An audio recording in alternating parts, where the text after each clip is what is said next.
Hello friends, स्वागत है आज के मोटिवेशनल ब्लॉग में। आज के मोटिवेशनल ब्लॉग में हम बताएंगे श्री कृष्ण जी द्वारा उल्लेख किए गए वे 18 अध्याय जो श्री कृष्ण जी ने अर्जुन को रणभूमि में बताए थे। दोस्तों, पहला अध्याय श्री कृष्ण जी बताते हैं कि गलत सोच ही जीवन का एकमात्र समस्या है। श्री कृष्ण जी कहते हैं कि हमारी गलत सोच ही हमारी ज़िंदगी की एक सबसे बड़ी समस्या है। अगर हम अपनी सोच को अच्छा कर लेते हैं तो हम अपनी ज़िंदगी में जंग जीत सकते हैं।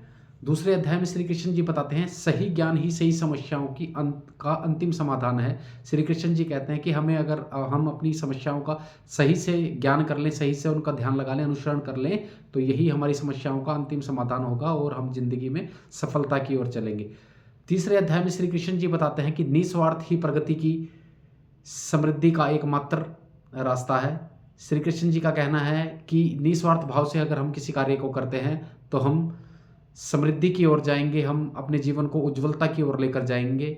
चौथे अध्याय में श्री कृष्ण जी बताते हैं प्रत्येक कार्य को प्रार्थना के रूप में किया जा सकता है। श्री कृष्ण जी कहते हैं कि हम जिस भी कार्य को करते हैं, हम उस कार्य को अगर हम प्रार्थना से करते हैं, प्रार्थना के रूप में स्वीकार करते हैं, तो परमात्मा भी हमारी प्रार्थना को स्वीकार करता है और हम परम ध्यान और परम ज्ञान से अपनी सफलता की और प्रगति के मार्ग पर जाते हैं। पांचवें अध्याय में श्री कृष्ण जी कहते हैं कि व्यक्ति को अहंकार का त्याग करना चाहिए और आनंद स्वरूप में आना चाहिए। श्री कृष्ण जी कहते हैं कि हम अपने भीतर अगर अहंकार की वृत्ति को त्याग देते हैं तो हम आनंद के भाव में चले जाएंगे और अपनी ज़िंदगी को सफलता की ओर लेकर जाएंगे। श्री कृष्ण जी का यह भाव हमें उनके पांचवें अध्याय में बताता है। छठे अध्याय में श्री कृष्ण जी बताते हैं कि प्रतिदिन हमें उच्च चेतना से जुड़ना चाहिए। श्री कृष्ण जी का कहने का भाव यह है कि प्रतिदिन हमें उच्च विचार रखने चाहिए, उच्च चेतना की ओर हम अगर जाते हैं तो हम अपनी ज़िंदगी को सफलता की राह पर लेकर जाते हैं। सातवें अध्याय में श्री कृष्ण जी कहते हैं कि जो चीज़ें हमें जीने के लिए चाहिए, हमें उसको सीखना चाहिए। हमें प्रतिदिन हर छोटी से छोटी चीज़ से सीखना चाहिए। हमें ज़िंदगी में हर उन कामों से, उन छोटी छोटी चीज़ों से सीखना चाहिए जो हमारी ज़िंदगी को विकास की ओर तरफ लेकर जाए। हर छोटी छोटी चीज़ से हमें सीखने के लिए जो सीख मिलती है उसे हमें ग्रहण करना चाहिए। यह श्री कृष्ण जी अपने सातवें अध्याय में बताते हैं। आठवें अध्याय में श्री कृष्ण जी बताते हैं कि समय को हमें कभी नहीं छोड़ना चाहिए। हमें अपने आप को समय में कभी नहीं छोड़ना चाहिए। हम चाहे ज़िंदगी में कितना भी हार जाएं, हम अपने असूलों पर अगर आ जाएं या हम अपनी ज़िंदगी में किसी भी ऐसे पड़ाव पर आ जाएं तो हमें अपने आप को अकेला नहीं छोड़ना है, हमें अपने आप को बांध कर रखना है। हमें हर किसी समस्या से टूटना नहीं है। श्री कृष्ण जी अपने आठवें अध्याय में यही बताते हैं, हमें अपने आप को स्वयं से कभी नहीं छोड़ना, अपने आप को बांध कर रखना है, अपनी इंद्रियों को वश में रखना है।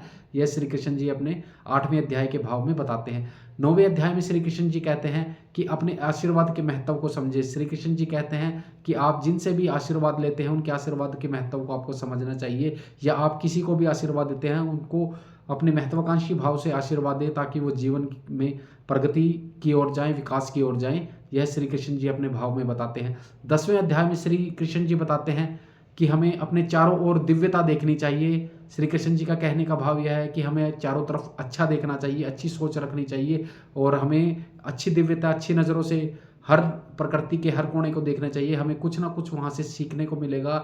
अगर हम अच्छी चीज़ों को सोच विचार कर देखते हैं, अच्छे विचारों को ग्रहण करते हैं तो हमारी ज़िंदगी के अंदर दिव्यता आएगी और हम अवश्य ही अपने कार्यों में सफल होंगे और हमारा जीवन एक विकास और प्रगति की ओर जाएगा। 11वें अध्याय में श्री कृष्ण जी बताते हैं सत्य को उसके वास्तविक स्वरूप में देखने के लिए हमें समर्पण का भाव रखना चाहिए। श्री कृष्ण जी कहते हैं कि हमें ज़िंदगी के अंदर सत्यता को ग्रहण करना चाहिए। हम सत्यता को अगर उसके उसूलों पर चलते हैं, उसके उल्लेख पर चलते हैं, तो हमें ज़िंदगी में हर कठिन मार्ग भी आसान लगेगा। सत्यता का मार्ग मुश्किल ज़रूर हो सकता है मगर उसका जो परिणाम होगा वो हमारी ज़िंदगी को सफल बनाएगा, हमारे जीवन को प्रगति की ओर लेकर जाएगा। श्री कृष्ण जी का 11वां उल्लेख यह बताता है। 12वें उल्लेख में श्री कृष्ण जी कहते हैं कि अपने मन को हमें उच्चता में लीन रखना चाहिए। कहने का भाव यह है कि हमें अपने मन के अंदर अच्छे विचार लेकर आने चाहिए। उच्च विचार अगर हम अपनी ज़िंदगी में लेकर आते हैं तो हमारा जीवन सफल और सफलता की ओर जाएगा।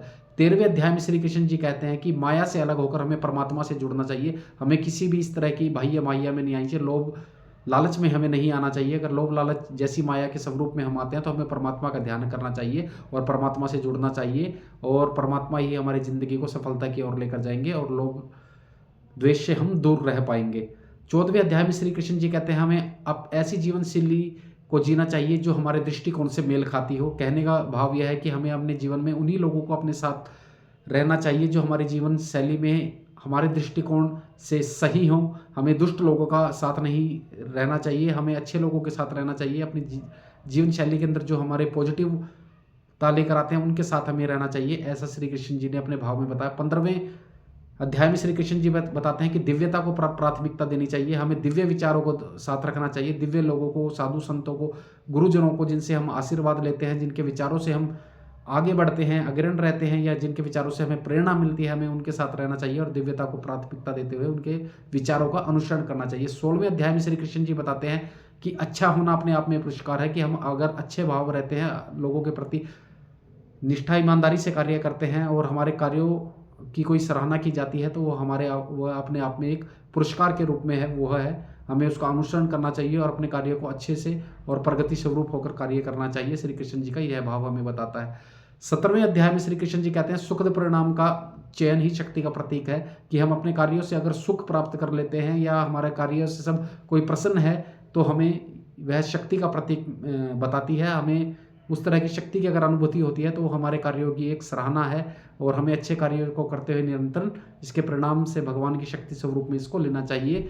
18वें अध्याय में श्री कृष्ण जी बताते हैं कि हमें अपने आप को ईश्वर के भरोसे छोड़ देना चाहिए। श्री कृष्ण जी कहते हैं कि भाव भक्ति विहीन में हम अगर अच्छे कार्यों को करते हुए आगे बढ़ रहे हैं तो हमें सब कुछ परमात्मा के ऊपर छोड़ देना चाहिए। उनकी जो भाव भक्ति है, उनकी भाव शक्ति है, उनके साथ आसीन होकर हमें उनकी भक्ति में लीन होकर अपने कार्यों को उनके ऊपर छोड़ देना चाहिए। फिर देखिए आपकी ज़िंदगी के अंदर सफलता आपको कदम चूमेगी। दोस्तों वीडियो अच्छी लगी तो लाइक शेयर कमेंट जरूर कीजिए। फिर मिलेंगे आपको के साथ एक और ऐसी मोटिवेशनल वीडियो के साथ में। दोस्तों वीडियो को लाइक शेयर कमेंट जरूर कीजिए एक और नई मोटिवेशनल ब्लॉग के